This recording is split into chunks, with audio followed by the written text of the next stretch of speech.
Good morning mga kababayan, good evening, good afternoon sa inyong lahat. Lahat ng mga OFW dyan, shout out. Salamat sa inyong lahat ng mga followers ng PB Lab at saka Pugong Biyahero, PB Team. Lahat po ng mga followers nila, salamat sa pagtangkilik ng mga apat na Maria sa Abra. Anyway, marami pong nagtatanong, update tayo ha. Papaklose ba ang channel ni Tita PB Lab? Matagal na po kami pinag-iisipan niya nung December 2023 pa. Gusto ko nang ipaklose kasi napaka-busy ko po. Kaya lang nag-usap-usap po kami ng mga team, lalo na kay Paul. Sabi niya i-endorse ko na lang kay Tutoy. Kaya si Tutoy po ang mag-vlog with of course mga apat na Marias, kung ano man makita nila. Yun po ang kanilang panggastos sa mga pamilya nila para hindi naman ako masyadong mahirapan. Tsaka kay Tutoy din, syempre kailangan din niya ng pera. Kailangan, ang instruction ko po sa kanila ay wag masyadong mag-video. At least once or twice a week na lang para ma-update lang po kayo. Okay, eventually I might come back and help them again. And napaka-busy ko po, kayong call center ko po is growing so fast, natataranta na ako. Hindi ko na alam kung anong gagawin namin, kaya po, and then, of course, lahat, ang dami po naming business dito din, tinutulungan ko po ng asawa ko. Kaya ako'y sagad na sagad ng oras, sagad-sagad pag-iisip, at ako'y pagod na pagod din. Kaya I decided to let it lie low a little bit, and then let Tutoy handle it. And with of course our guidance with Paul and me, para naman sayang din yung channel, di ba? Makikita nyo po sila doon sa update. Tsaka uwi po ako, makikita nyo po uli ako. But eventually po, someday maybe I'll take it over again, but not now. Paminsan-minsan po mag-update lang ako, paminsan-minsan, but I'm not actively running the channel.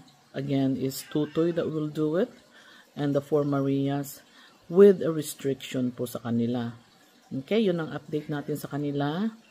Anyway, as of the moment po, ang call center is doing a job fair sa weekend, October 5 and October 6. We need some employees badly.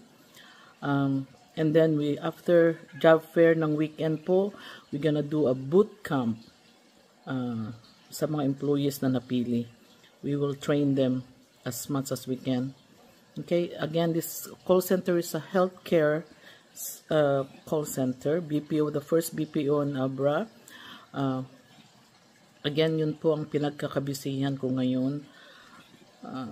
Yes, papunta na po si Pugong Biyahero, si Paul sa Abra. I don't know when, but in a couple of days or something, I'm not sure yet. Wag na nating i-announce kasi hindi naman maganda po yun. Pag i-announce natin, baka maraming nag-aabang dyan na kung ano-ano. But anyway, he will be there training, checking the call center kasi maglalagay po din ng call center siya. Okay, with our help. He's very, very willing to put up one kasi call center in the Philippines is a very lucrative business. It's helping the economy of the Philippines. Kaya po, ayan, nervous po kami kasi ang bilis ng takbo ng call center po. It's only 2 months. Ang bilis po ng account namin. Kaya kami po nanenervyos. And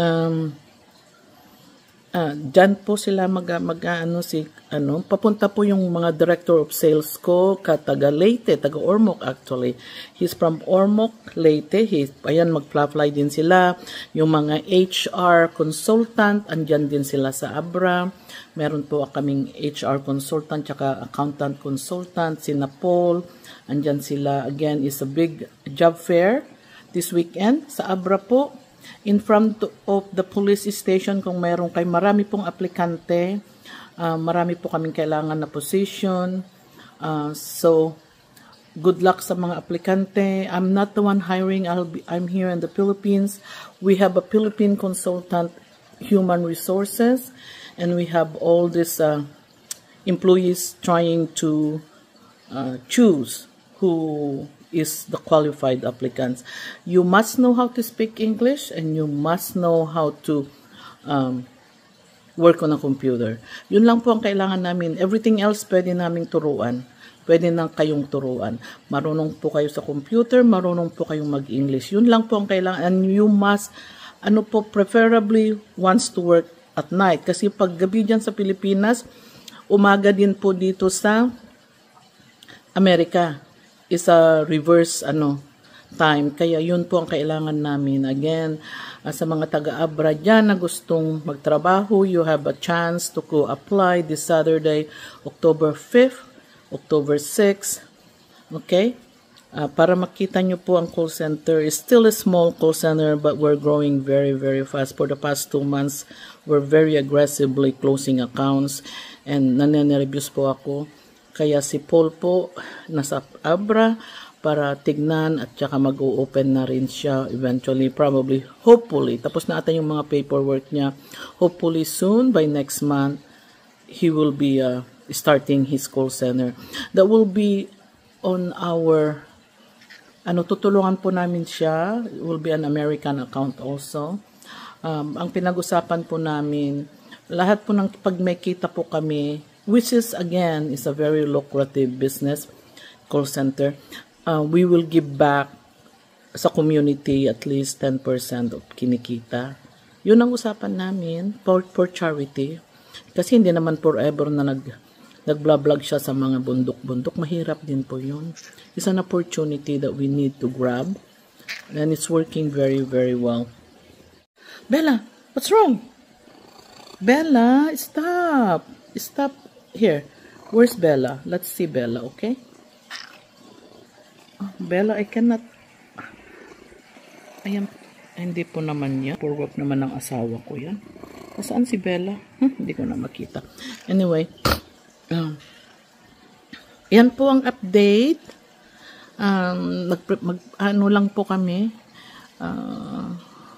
Good luck sa inyong mga applicants dyan. Yung mga nagtatanong po, is it virtual? No, it's not a virtual. I would prefer to have it in the office. Kasi pag virtual po, mahirap, mahal ang internet. Then we have to pay everybody's internet. We cannot do that. It's still a small facility, but it's growing. Am I gonna build a building for the call center? Yes, I will. So as Paul, si Paul din po ata, I don't know, I think he has his own already. Yes, we will be building building para sa call center. Magkano po ang sweldo? Hindi ko po alam kasi I'm not the HR in the Philippines. No, huwag kayo po magtatanong sa akin kasi again, I don't know. Huwag po kayong mag-send ng sa messenger ko po kasi I really don't know kung magkano ang sweldo. Again, I have to approve everything anyway kung magkano ang sweldo. Yes, it's fully benefits. Maganda po ang sweldo. It depends on your experience. Kung may experience kayong BPO, of course, it's a better experience. I need nurses. I need case managers, billers, scribers, customer service operators, lahat po. Ang dami naming account na na-close. Nanene-reviews ako. Again, it's a good problem to have. We could help people to have a job. And it's the best thing is, once you're gonna be an employee of us, you have the opportunity to come and train here in the state. Ayun lang. Depende sa performance din naman sa Abra, okay? Salamat again po sa inyong lahat sa pagtangkilik. Again, I have an update with the Marias. I think wala silang klase, I believe. Kasi nahihirapan ng internet sa amin. Wala silang klase po. But again, they're doing very, very well. As of today, I think yesterday, they don't have classes again. Anyway, expected si Irene po, ang last na namin nung kanyang tumutulong sa kanya is yung NBI niya, pwede na daw silang kukuha ng Thursday. I think Thursday, Is it Thursday in the Philippines now? Kasi Wednesday dito.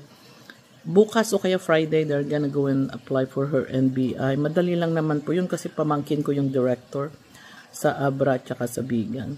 Okay? Anyway, yun po ang anong update kay Irene. Ano daw gagawin ni Irene dito sa Amerika? Our goal po kay Irene is to let her study here, of course, to help out at the house. Kasama po si Babit. Again, may kasama po siya. Sana po makapasa sila. I'm applying for B1 visa. Sana po makapasa sila kasi pag B1 po, mas madali. Okay? And then at the same time, pwede nang mag-aral si Irene dito. Our goal from the beginning, since we know Irene, is to help and change her life. Kahit isa lang tao ang matulungan namin, mabago lahat ng buhay niya. Iba yung tutulungan mo, kunti-kunti dyan, here and there. Iba yun po. Kaya lang si Irene is my goal is to change her life and to make it a better one. Kawawa naman siya. Kasi mula nung nakita namin po si Irene, that's our first na tinulungan at saka first na, ay Bella, don't bite me. What's wrong with you? Kasi gusto niya makipaglaro yung pusa namin. Ano po? Oh, where are you? Oh, here. Show your face. Hoping naman po na makapasa sila ni Babit. And then Babit, our contract will be, I think, every year, renewable every year for the next 5 years. Sana naman makatulong po kami. Again, sa mga hatlang applicants sa call center, all your questions needs to be answered this Saturday by the Human Resources. Wala po akong alam. Huwag po kayong mag-message sa akin kasi I don't know. All you have to do is show up there. Okay? Marami pong opportunity na trabaho, marami pong kailangan na employee. Okay, so again, good luck sa inyong lahat. Salamat. It will be a long time before I could vlog again. This is probably one of my longest one. Okay, salamat kasi we're vlogging for the job in Abra and our call center and update sa mga kay Paul, lahat po ng Amarias. Again, as I said, Totoy will handle the channel. And then, and the four Marias po, sila na po ang mag-handle. Sa kanila na yung lahat ng kinikita. Kaya po yung aking mga natutulungan dyan, pasensya na, kung ipay Lilo. Shout out po kay Ivan Albayalde dyan sa Baguio. Siya ang dental student ko. Student namin ni Greg. Dentist po yan. Shout out kay yung anak ni Onyok. Engineer na siya. Congratulations. Tapos na rin yun. Ay, salamat din. At saka yung mga dalawang pamangkin ni Eliza Obarde, I think is the name. Thank you for your video. Thank you that you receive your money. Thank you for saying thank you. Salamat sa inyo. Marami po dyan. Hindi namin na vlog. Kaya yung mga taong nagbabas sa akin, Diyos ko, kung alam nyo lang kung gaano karami, sinabi ni Paul yan, ang dami-dami po naming scholar, tsaka tinutulungan, left and right. Kagaya ni Paul, ganyan si Paul. Para kaming kambal. Napaka-ano naming dalawa. You know, we're very, very close. I think we have the same heart. Masaktan man kami, umiyak kami, tatawa kami, we're both the same. We take it lightly, we take it not seriously. It's part of pagsubok sa buhay. Again, salamat sa inyong lahat. I love you all. Take care. Will be a while before I start vlogging again. Salamat sa pagtangkiling. Please continue to help us. Maestro June TV, Kuya Tutoy, Terso, The Explorer, Terso Vlog na pala ngayon, Mother Ethel, of course, yung mga PB team na mahal ko silang lahat. Lahat sila, sina Yula, si Mang Eli, Peter Paul, Peking Bombay, of course, mahal na mahal ko kayo lahat. At saka si Paul, Pogong Biyahero. Of course, I don't forget Copar's Vlog and Mang Juan Show. I love you both. I love you all of you. Salamat sa inyong lahat. Take care. Goodbye. Good morning, girls. Kumusta kayo? Pasukan na. Natapos, Huwebes, Lunes, Martes, Miyerkules. 3 days, walang pasok. Siguro naman mahaba-habang pahinga. Guys, Darating na si Sir Paul bukas. Kumusta? Anong nararamdaman nyo darating na bukas, Sir Paul? Masaya po ako kasi darating si Sir Paul. Ayan. Sa wakas, nakapasay na siya dito ulit. Mag-ilang years din, ano? Ay, Siyempre, excited. kailan ba siya huling pumunta dito nung bagyong Egay? 1 year na yata. Mahigit. Excited kami eh. Kasi ngayon lang pumunta si Sir Paul. Lalo na, Isang taon na eh. lalo na sa'yo, ilang years. 2 years yata hindi mo nakita, Sir Paul. Oo. Di ba, dalawa, nakita namin nung umuwi kami ng Davao. So yan. Kami ni Sir Paul is, matagal kami hindi nagkita. Kaya bukas excited naman kami. Kahit na nakita ko na si Sir yung next year. Kasi ano talaga, na-miss ko pa rin siya. Kayo, na-miss niyo? Yeah. Na-miss mo yung prank ni Sir na hindi ka na babalik abroad. Na-miss ko yung practice.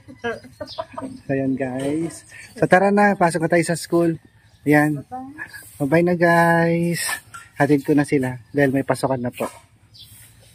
Hi, good morning mga kababayan. So kasama ko si Master Chef. Dahil darating si Sir Paul, mamamalingkot kami ng stocks nila. For how many days po? Kumusta, Master Chef? Ready ka na? Yes, I'm always ready. So ikaw na bahala kung anong putahe or anong bibili natin. So tara guys, samahan niyo po kami at mamamalingkot na kami ni Master Chef. Master Chef pala.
hanggang dito na lang mga babayan at maraming salamat po sa walang sawang pagtangkilik sa aming channel.